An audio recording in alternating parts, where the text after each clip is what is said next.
Yo, what is up everyone and welcome back to another YouTube video with your host Kenkukun. And today we got another Destiny 2 video, trials training, whatever you want to call it. Right now it's players who have unlocked the Exo Strangers weekly challenge can complete it by killing enemies with stasis when not on Europa. Oh, nice. That's actually good. With another Destiny 2 video, blah blah blah blah blah. Now you can call this trials training. What I'm gonna do is I'm just gonna break down the Warlock class. I'm playing the Hunter and Titan. In fact, once I get done recording this video, I'm going to upload this video before I stream. And then I'm going to stream, and I'm probably going to play on the... I'm going to get on the Hunter. I'm going to get the fragments for the Hunter, and I'm going to play on the Hunter for a while. I've been playing a lot on the Titan, but I'm going to play on the Hunter. So, real quick, let's go ahead and dive right in. Now, I tried to record this a couple of times last night, and it just, like, always ended up like 25 minutes. And I'm like, bro, I'm covering nonsense. Because I was covering things I didn't need to cover. So, right here, you have the... you have the skill tree, right? Or the subclass is Shadebender, right? So there is no skill tree. You come in here and you get your basic abilities that you get everywhere. I'm not going to cover the Rift or the jetpacks. We will cover the melee. So the melee, the Penumbral Blast. Special traits. Upon impact, it freezes a target. I got my food too, so I'm going to try and record this quickly. It freezes a target upon impact. No, none of the other melees on the other classes do that, and the Warlock melee is unique to the Warlock melee, the Hunter melee is unique to him, and the Titan melee is like another Titan melee, which is actually pretty hilarious and fun to run. So, probably my second favorite character to run, maybe even my first, with Hunter being last and the Warlock being first or second, I'm not sure. So Penumbral Blast, you throw out a little ice orb, bro. I'm like salivating over here for this food. You shoot out a little ice orb. It travels, I think they nerfed it from 28 meters to 16 meters, or it was 26 meters to 14 meters. It's 14 meters, which sounds like a lot of meters, but not really. So, when it came out, it was 28 meters. It froze for 5 seconds nearly. Now it's a 1.35 second freeze. So, and it's a shorter distance. What that means is when you freeze someone, you have a limited amount of time to do anything. So, since they nerfed the duration, it's kind of okay because the duration, it gets nerfed versus the range. Let's say if they nerf the duration only, you threw it down the map. Oh, you froze someone. But if you weren't gonna kill them close range or far range, right? Maybe you had to reload everything. By the time you travel across the map, they're unfrozen, whether they break out or not. They're just unfrozen by themselves, and they're gonna attack you and fight. So, it's not a big deal. The Warlock was very powerful when it came out. I think it's still potentially the most powerful class out of all three right now. The subclass out of all three statuses, I think this Warlock is the most powerful one between the three. And we're not going to dive into is it more powerful than anything else in the game. We're just going to stick with this because I've been seeing more subclasses coming back into the fold of PvP, not just Stasis, which is good. I don't want it to just be Stasis, but if you run Stasis for the next week or two because you love it, it's new, shiny, and ooh, I wouldn't blame you. That's what I'm probably going to do. So, when you freeze a guy, my recommendation for this is freeze them, commit to the kill. It doesn't matter how many people you froze, how many people are around, pull out your shotgun, fusion, whatever you got. You kill that dude that's frozen, right? And I'll tie into why in a moment. You kill that frozen target, commit to that kill. Now, if you're playing more defensively, I guess if you were playing offensively, freeze them and commit to the kill. If you're playing defensively, when you freeze someone, just plan on them freezing. You could probably just bank on the melee freezing. If it misses, if you know it's going to miss for sure, plan accordingly. Oh, I shouldn't rush in with my shotgun. I missed. Let me try to bait him with something else. If you're not sure, you think it's going to be, close, or it's going to connect, plan on the kill. Now, keep in mind, by the time they freeze, they could potentially shotgun you. I've had it happen. Shotgunners have ran up on me, slid at me. I threw my melee. They get the shotgun off before the melee actually freezes them. It's connected with them, but they were able to shoot that shot, right? So keep that in mind. It does have a little AoE damage radius to it, a very small one. So if the orb lands near the floor or a wall very close to the enemy, it will freeze them that way as well. Now, it does do damage for the melee to connect. I don't know if it lands near them and freezes them, if it does the same amount of damage or any damage at all. I really haven't tested, all of the nuances of the class, all the technicalities. But over time, I will see that, or I will be like, hey, I need to know because my melee's inconsistent where I think it should be killing people and it's not. I need to go test that. So you can either test that yourselves, or you can wait for me to test it, or come back in another video. Hey, by the way, boom. So commit to the kill. It's very powerful. Moving on, the grenades. So far, all the grenades are on all 3 classes. Let's go ahead and dive through from worst to best. I think the Cold Snap is the worst grenade because it got nerfed along with a lot of the nerfs for PvP and the Warlock. So the Cold Snap can be used by all classes. It got nerfed by a 33% reduced speed. So it travels slower, and it only freezes because it's the only grenade that instantly freezes.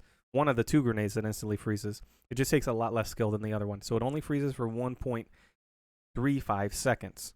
So again, if you throw this grenade from afar, chances are you probably won't get anything. Now, you can make enemies potentially move, but by the time this freezes someone, a lot of times I've actually died in one-on-one engagement. So if you weren't planning to throw the grenade, you probably died somehow. Right, you're in the heat of the moment, shoot, shoot, shoot. Oh, gotta reload, throw the grenade, and you die. They freeze, but they don't die, right? None of these grenades, to my knowledge, straight up kill people, which is sad days. You actually have to do the job yourself. So the second, I think what the second best grenade is the glacial grenade. Now you can make the argument that it's the best grenade out of the 3. This instantly freezes people for 4.75 seconds. And you can use it offensively or defensively. You don't even have to freeze people to kill people. You throw this wall down. If people are surrounding the wall, you can just shoot it, break it, and you break one. I think it's like 4 separate ice pillars. You break all 4, or however many you need while enemies are surrounding. They will explode, shatter, and deal shatter damage. If they're frozen and you shatter, you can either shoot them and kill them, or you just shatter the ice they're attached to, and that'll kill them as well. Does AoE splash damage. You kill multiple people at once. You can freeze multiple people at once. For all I know, you can freeze all 6 people if, you know, the ice falls properly. But you can essentially put a wall down in front of you. So everyone can be a Titan without a Titan barricade, right? Or a Titan shield, so to speak. So that's good for that's good for everyone to have that defensive option. Now you got another one that's kind of defensive, but not as I think it's just more powerful. So you have this dome grenade. You're going to be seeing a lot of this. One unique trait is this grenade will pull people towards its center. Now, I've been pulled to the dead center. I've seen people pulled to the center. I've seen people pulled, from really far away, not to the center, but to the outskirts of it, and they're still affected by the slow. So what this grenade does is the longer people are in it, the more it freezes them. Now, they're going to get a little stack debuff on their screen. When it hits 10, they're frozen for, say it with me, 4.75 seconds. Booyah. Now say it with me again, 4.75 seconds. Booyah. That's great. That's a lot of time. So this takes a little bit more skill. People have time to get out of the grenade. If you can't move and shoot, and you don't know which way you want to move, there's a good chance you're going to die to this grenade a lot more often than not, or get frozen a lot. You may even kill the dude, get frozen, and then you're frozen, unless you break out early, you're frozen for a while. You need to, hopefully no one runs up on you and kills you. So, what's unique about this is when you're frozen, you can't do anything in the game, which is kind of like Tether. But Tether, you can move, you can hop, you can't jump, you can hop, and you can shoot. When you're frozen in this game, you can't do nothing. You sit there, you either live or you die. All right? So, fundamentally, your fundamentals are going to blah, blah, blah. The fundamentals of people's gameplay is what's going to dictate how tough Stasis is. Now, I've heard people, I don't want to play against Stasis. I'm done playing the game. I think it's stupid. I think those are the people probably having the toughest time against Stasis because their fundamentals may be lacking, or they just downright don't enjoy getting killed. I don't think this is with the nerf to the Warlock class. Real quick, I digress a little. With the nerf to the Warlock class, I think everyone is powerful and it's easily accessible to everyone.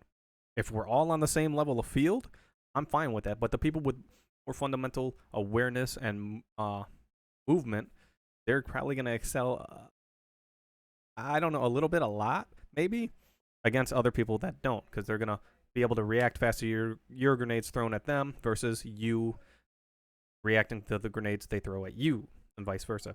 So not only does it slow you, it takes away certain abilities. Now, I know one specific ability that comes to mind. The very most important ability is the Shade Step on Hunters. They cannot Shade Step while they're in this grenade. I love that. They also can't double jump. No one can double jump or jetpack out. There are exceptions to getting out of this Duskfield grenade. And so what happens is a Dawnblade can Icarus dash out. I've seen it. Unless they're already Icarus dashing while I throw the grenade, and they're just, the pull of the grenade is not as powerful, and I'll try that on a different class, is not as powerful as their Icarus dash, and they're already in the motion, or I think I have actually seen them just jump up and dash out. I'm not 100%. If you guys already seen it or know, you can let me know in the comment section below, or in the next video I record for the Hunter, I will be able to be like, hey, I went into private matches, and yes, Dawnblades can Icarus dash right out, or no, they can't. They have to be in the motion, which comes down to the fundamental reaction time of you versus the grenade thrown at you, or your grenade being thrown at the enemy and how quick they react, right? Shade Step doesn't work. Now, the Titan melee, I was told by my friend, Titans can just use their Stasis melee to just fly out, right? Now, it consumes their melee, and they have to have the melee. One other notable thing against this grenade is Synthoceps. If you're too close to a Titan and the Titan punches, they're probably going to kill you because they're going to bounce in and out of the grenade. They may get frozen, but you're probably dead by the time they get frozen. Because it looks like rubber banding still on PS4. I can't speak for PC. I don't watch it. I don't play it. But, moving on, we got the aspects. Now, the aspects are what's going to make each class very unique. Ice Flare Bolts and Frost Pulse for the Warlock. Now, let me cover the Ice Flare Bolts. This is why I said with the melee, if you freeze someone with the melee, commit to the kill. Hell, if you just see a frozen dude on your screen, kill him. Kill him if you can. Why? Because Warlocks, when they kill, when shattering a frozen target spawns Seekers that track and freeze other nearby targets. Now, that's a 1.35 second freeze off of the Ice Flare Bolts. That was also hit with the nerf. The speed of the tracking wasn't. It literally looks like the Cold Snap grenade when it's activated. So, I think it can freeze multiple targets. Usually, if you have multiple targets around and you kill one frozen person, the shatter damage just kills everyone. Like, they're all just probably frozen. So just keep that in mind. Stasis is very powerful. Very powerful. And I like it. I think it should. I think it should punish people that are too careless about their position and their teams get caught in, any other, an arc bolt grenade, boom, dead. Handled supernova could still wipe 3 people, boom, dead. Like, I think Stasis, again, easily accessible to everyone, is fine, and it being powerful is fine. I can't wait for the revamps of the other trees of Solar, Void, and Arc. So that's all we got to say about the Ice Flare Bolts. Other than that, it does come with 3 fragment slots. I'll explain that in a moment. You should already know, but when I explain it, I'm going to tell you, probably what's really powerful with the Warlock. Frost Pulse. When I lay down a rift, I also, a little pulse of frost or stasis energy will come out and freeze anything around me for 4.75 seconds. Powerful. Powerful. Now, you could say, well, what would be the best way to utilize it? And I'm going to say, well, good timing. Now, you can 3-peek, right? And you can wait for someone to run up on you and shade step them, but chances of them having a grenade that just freezes you instead is pretty dang high. Not only just freezes you, but pulls you out into the open. The few times I've 3-peeked in 6s because I've killed maybe one guy and I'm super weak, and I take cover and there's a second guy there, and I take cover and I 3-peek with an emote for a moment.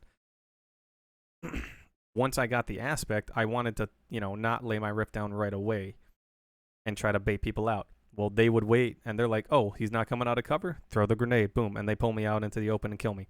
Or, oh, they throw a cold snap and jump in and it freezes me. Oh, they throw a glacier wall and, So, this is also the answer to 3-peeking to an extent. All of these grenades are literally, this grenade and that grenade, especially that grenade, is the answer to 3-peeking. So I can lay a rift down, freeze people. It's very powerful. You can slide into people from behind and freeze them. It does have a radius above as well. It's like a little dome. It kind of looks as big as the Duskfield grenade if you want to throw it in the ground. And you can see it more clearly if you look at other players. It expands like 1 meter, maybe 2, further than the rift. And I think the rifts have their their radius expanded as well. So this aspect comes with fragment slots. Now, as of right now, I believe the Warlock gets the most fragment slots total, which is 4. You see fragment slots right below the image of the aspect. To the right, you'll see 3 white blocks. That means those are the available slots I can use. This is 1 out of 3. I don't think any aspect is going to come with more than 3 slots, but you can have more than 3 slots depending on the aspect. I do expect more aspects to be put in the future, maybe 1, maybe 2, but as it stands right now, I think the Warlock has the highest potential of power out of the 3 because it gets more fragments. Now, we're going to go over the fragments real quick from left to right. I think they're in order for every single class, no matter what they're on. And everyone gets the same fragments to this day. So, fragment number 1, Whisper of Hedrons. Gain a bonus to weapon damage after freezing a target with stasis, strength 10. I don't run this, or minus 10 strength. I don't run this. It could be very powerful. I haven't taken it into testing yet in private matches. Feel free to do it yourselves. But there is one that I did take into testing, and it's going to really, really probably make people upset. But yeah, this is really, this could be really powerful if you're going to use weapon damage. With the Warlock, you probably have more options to choose from. I don't use this currently. Whisper of Fissures increases the damage and size of the burst of the stasis when you destroy a stasis crystal or defeat a frozen target. I do use this, and I'm going to explain my 4 in a minute. Let's just go over this one. This essentially says when I kill someone, when I destroy a stasis crystal or a frozen target. So I could throw an ice wall down with the grenade and break it, and that's going to be a more explosion damage, right? Which is very powerful. Or I can kill a frozen target and kill 2 people around that are not frozen. Again, very powerful. Whisper of Refraction. Defeating slowed or frozen targets grants you class ability energy. I'm not really running that, but if you have, let's say you have low recovery like I do right now, if you look down here, you can look at my build, 100, 41, 30, 93, 50, 67. I run a low recovery. I could also put that put that fragment on my aspect and get more of my class ability, defeating slowed or frozen, right?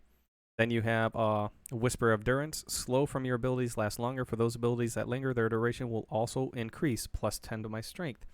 Again, you want to try and maximize your stats. You can also get fragments that do increase your one of your 6 stats, right? And now, Whisper of Bonds. Defeating frozen targets with weapons grants super energy, minus 10 intellect, minus 10 discipline. I have this and I'm running, and this is the one I tested, and I'll explain in a moment. Most people that know me from Twitch and watch me regularly, they know I don't rock less than 100 intellect, or as close as I possibly can. I have 50. That's just armor. There's no mods for my intellect anymore. You're excited, aren't you? Whisper of Shards. Shattering a stasis crystal temporarily boosts your grenade recharge rate. Shattering additional stasis crystals increases the duration of this benefit. And I get plus 10 resilience, meaning I shoot ice objects, they explode, I get grenade back faster. Boom. I have high discipline, and if I'm breaking ice all over the place, it benefits me. Maybe I'm slowing down, maybe they threw an ice wall down, I'm going to shoot it, break one of the ice walls, call it a day. So these are the 4 I chose. I chose Whisper of Shards, so I did want my grenade back faster, plus 10 resilience, why not? I did choose my slow from your abilities last longer. For those abilities that linger, their duration will also increase. So if someone gets slowed from your dust field grenade and then they walk out of the grenade, they're still going to be froze kind of outside of its radius. So that's still very powerful. It's very helpful. And they still can't shade step, I believe. And I'll be testing that with the Hunter one. What can the Hunter expect and not expect from that grenade specifically? Because Hunters are impacted by stasis really hard. And I'm glad, because shade step was literally, you've seen Hunters running around. Now I see just everything. It's not just Hunters. It's Titans, Warlocks, everything in 6s. And I haven't played as many survival matches, but I will be paying attention. So Whisper of Fissures increases the damage and size of the burst of the stasis when you destroy a stasis crystal or defeat a frozen target. Again, AoE damage, why not? I get 4 slots. I get to pick and choose. Whisper of Bonds. Defeating frozen targets with weapons grants you super energy. I ran this fragment 3 different ways. I ran it with 100 intellect, 50 intellect. I ran it with 0 intellect. I went and got the armor from day 1 of Destiny 2, the white armor that comes with like 1 resilience and then like 1 it doesn't even have a stat. It has no stat line, right? It doesn't reach 10. So anyway, it's basically 0 on all my stats. You get the same amount of energy no matter what your intellect is, and you kill a target. And it's practically 50% of a bar. So you kill 1, 2, 3, 4 people. Let's say you kill 3 frozen people in 1 round. You have a bar and a half of your super already on top of whatever you're charging. So you probably, maybe you have half a super for a lot less work than what you normally would. Again, this is very powerful. This allows me to open up and run high mobility, high grenade, and maybe high strength or high recovery. Maybe I want my rift. Now, for whatever reason, and it looked like it, when I froze people with my rift and killed them with a weapon, it looked like I got a little bit more super energy out of it. I do not know why. I'm not sure. I did it with Dustfield Grenade. I was like, maybe it's because they were frozen for longer. The melee seemed like it gave me the least amount because you had to get the kill immediately while they were frozen. It was hard to say. So when you freeze someone with this, get the kill. I would recommend, I mean, I know one class only gets 1 fragment slot. I think my buddy said the Titan only gets 1 or 2. Oh man, so it's gonna be a tough choice, and I'll cover those going forward But yeah, I think with the Warlock, I think it has the potential to be the most powerful because it has all of these things. Now, we're almost at the 25-minute mark. This is me breaking down the super real quick. The super is you activate your super, you press R2 or your light attack to send out 4 little orbs that kind of track and freeze people for 4.75 seconds. And then you press the heavy attack. For me, it's R2 and then R1. So the heavy attack would be R1, send out a shockwave that follows behind them orbs and shatters anything frozen. I think it's anything frozen, period. Not just what you freeze, but anything frozen. You're dead. The pros of this super, you can freeze people for about 5 seconds. You can freeze multiple targets before you need to do anything. And then you send out shockwaves. The con, the mobility is very slow. You float. You can't crouch. You can get shot. If you freeze one guy and then if you do the combo to freeze and then shatter one guy while a second guy is killing you, by the time you freeze the second guy, you're probably dead because of that. So sometimes you need to freeze 1, then 2 people, and then shatter. You're probably not going to get the third guy. So be careful of where you pop it. Don't be out in the open. I'll break down the super more as we go forward, but that's essentially the super. That's essentially the Warlock. This is just, I'm just going over the build and why I think it's probably potentially the most powerful out of the 3 stasises right now. I don't think it's the most powerful super. I think it has the potential overall to just be the most powerful. More on that on the next video, guys. Hit the subscribe, like, thumb up, comment, blah, blah, blah, blah, blah. Follow me on Twitch, and we'll see you next time. Enjoy. We're going to break down the Hunter tonight, and I'll get that video up, and the Titan sometime by Saturday, if not Sunday at the latest, because I will be busy Thursday, Thanksgiving, and Friday, Black Friday. So I be busy. Enjoy your night, evening, morning, whatever it may be, and I'll see you when I see you. Peace out.